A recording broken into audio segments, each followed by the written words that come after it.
Hello, আসসালামু আলাইকুম। আমি আপনাদের সোমা আপু। আজকে আমি কোথায় যাচ্ছি, কেন যাচ্ছি, কার সাথে যাচ্ছি সব কিছু থাকতেছে এই ছোট্ট ভিডিওতে। আমি আর কারোর সাথে যাচ্ছি না। আমি যাচ্ছি আমার জামাইয়ের সঙ্গে। তো আজকে ঘুরতে বেরোইছিলাম এক জায়গায়। তো ওইখানে আর কাজটা হলো না।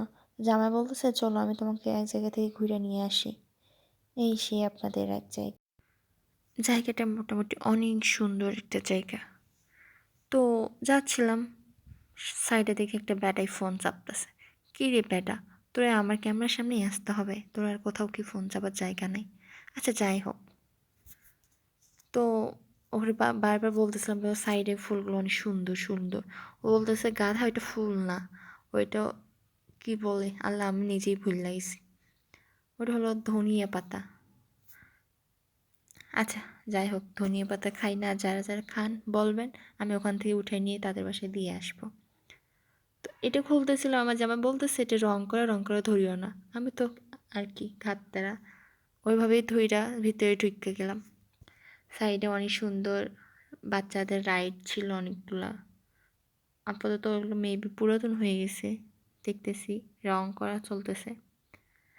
আচ্ছা সমস্যা নাই, রং করা হোক আর পুরাতন হোক, আমি তো আর উঠবো না।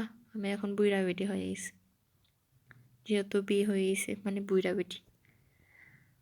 তারপরে দেখেন, মাশাল্লাহ মাশাল্লাহ অনেক সুন্দর ভিউ।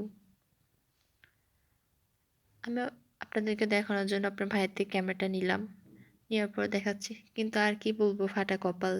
আমার মতো আমার ক্যামেরাটা ফাটা, ছবি সুন্দর আসে না। তারপরেও যেটুকু দেখানো সম্ভব ওটুকুই দেখাচ্ছি।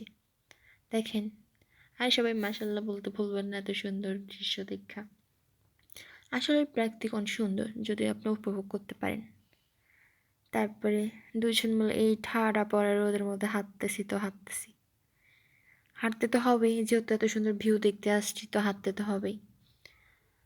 তারপরে জামাইকে বলতেছি, সামনে চলো। সামনে আসার পরে দেখতেছি এখানে কি জানি একটা বসার, আল্লাহই জানে, নাম জানি না। পরে জামাইতে শুনলাম, তাও আবার বলবো আপনাদেরকে সেটাও ভুল লাগিয়েছি। বাদ দেন, একটা একটা ঘর, ছোট ঘর, বসার ঘর।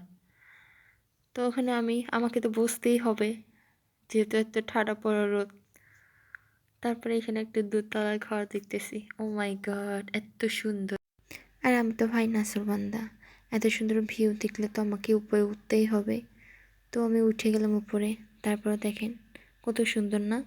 আমার ক্যামেরা অত ভালো না, হয়তো ওই জন্য ভালোভাবে দেখাতে পারতেছি না। আর আপনারা অবশ্যই যাবেন, যাওয়ার পর দেখবেন আসলে অনেক সুন্দর লাগে।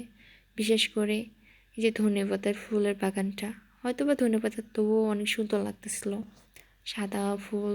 ও মাসাল্লাহ, আমি ওটা উপভোগ করতেছিলাম ওয়েদারটা। তারপরে এখানে একটা দোলনা ছিল, আমি একটা দোল খাচ্ছিলাম। ও মাই গড, আমি কখনো খাই নাই দোলনা এরকমভাবে, মানে আমার অনেক মাথা ঘুরে অন্যদের খাওয়া দেখে। তারপরে ভিডিও ক্লিপ নেওয়ার জন্য উঠে পড়লাম। তারপর দেখি সামনে দোতলা একটা বাড়ি। বাড়িটা অনেক সুন্দর ছিল। বাড়ি না, এগুলো রেস্টুরেন্ট, খাবার দেয়। কিন্তু এখন রোজা মাসের দিন, আমরা তো আর কিছু খাইতে পারবো না, তো এমনি আসলাম দেখতে। এখানে অনেক সুন্দর ছিল, এখানে হালকা বাতাস হচ্ছিল। তারপরে জামাইরা বলতেছিলাম, ধরো এটা আমার বাড়ি, এখানে আমি থাকি, এইখানকার রাজকন্যা। তো বলছে, হয়েছে হয়েছে, আর তো ঢং করা লাগবে না। তারপরে উপরে উঠে পড়লাম। দেখেন উপরে, মাশাআল্লাহ এত সুন্দর একটা জায়গা, অনেক ভালো লাগছে। যে তার বয়ফ্রেন্ড বলেন, জামাই বলেন, নিয়ে আসতে চান অবশ্যই নিয়ে আসবেন। এটা মাদারীপুর জলরাঙ্গা রেস্টুরেন্টের নাম। এটা রাতের বেলা অনেক সুন্দর লাগে, যেহেতু আমরা ইসলাম ফ্রাইডেতে, ওই জন্য দিনের বেলায় অনেক ফাঁকা ছিল, ওই জন্য ভিডিও করতেও ভালো হয়েছে। আমার জামাই তো ভিডিও করে দেয় না, আল্লাহই জানে কেমনি কালকে ভিডিও কইরা দিছে। এই জন্য আমার জামাইকে অনেক অনেক অনেক থ্যাংক ইউ। তারপর যখন ওপরে দেখতেছিলাম, উপর থেকে নিচে দিকে কী জানি একটা, তারপরে জামাইকে বললাম চলো এখানে চলো। মানে ওপর থেকে দেখছি মানে তো ওখানে যাইতেই হবে ভাই, এখানে না আসলে হবেই না, আমার ঘুমই হবে না। তারপর জামাই ওখানে নিয়ে গেল। তারপর আমি রং রং করতেছিলাম, আমি ভাবতেছিলাম ও ছবি উঠাচ্ছে, পরে দেখি ও না, ভিডিও করতেছে। কি একটা অবস্থা ভাই, আচ্ছা, যাই হোক, আজকের মতো এটুকুই। আর এটা হলো আমাদের জলডাঙ্গা রেস্টুরেন্ট।